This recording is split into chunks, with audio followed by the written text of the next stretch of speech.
Hello and welcome. With us today is Tim Kelleher of Kelleher. Tim, thanks for coming. My pleasure. Can you tell us a little bit more about Kelleher and what you're doing in the marketplace today, and who some of your clients are, and where you're looking to head with Kelleher? Sure. First of all, we're, I guess, been in business for about a year at this point. Founded back in January of 2009.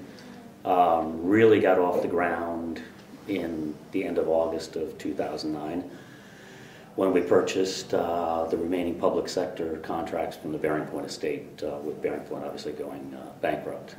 That moved us from being a small business of a few people to a business that's probably got north of 40 million in revenue at this point with the contracts that we purchased, and we have about 200 employees at this point in time.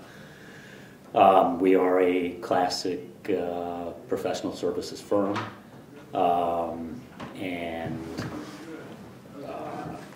we'll be focusing in on systems integration, program management, application development, security services in particular are a focus area of ours.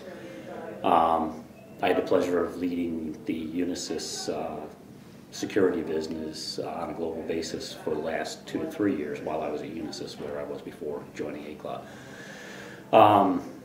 While our company is new, as I said, we have 40 million in revenue at this point in time, and I think it's important to note the leadership team that makes up our company at this point in time.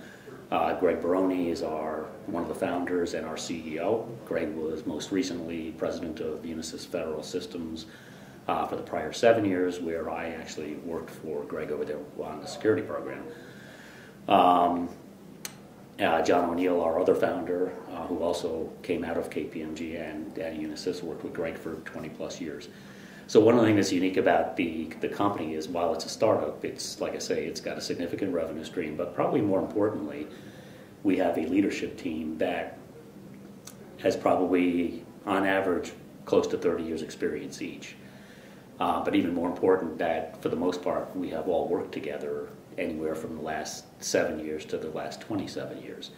So this team comes together ready to hit the ground immediately. We understand the business we're operating here. Most of us have been in the federal market for many years.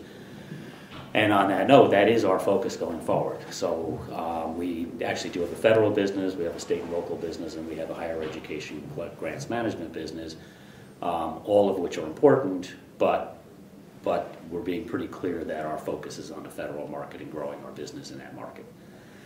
You asked what clients we have. With the contracts that we purchased, we have a fairly good foothold in Army, doing a number of program management opportunities with PEO EIS and with the logistics management program.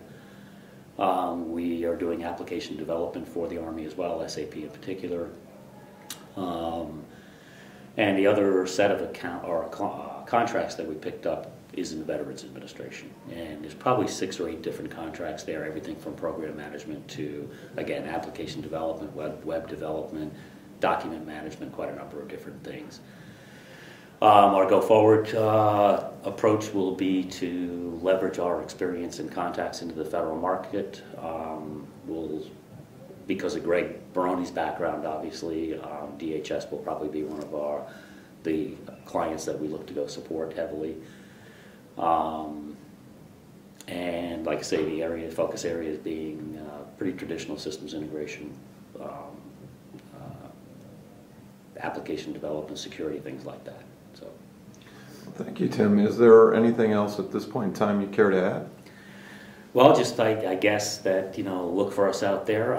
We are looking to potentially do a couple of acquisitions to help get us jump started, but we're looking to support the federal government clients as best we can, work with partners along the way to do that, and our whole focus, like I say, is to be a high quality provider, a high-end provider, basically meeting the needs of the federal government in particular.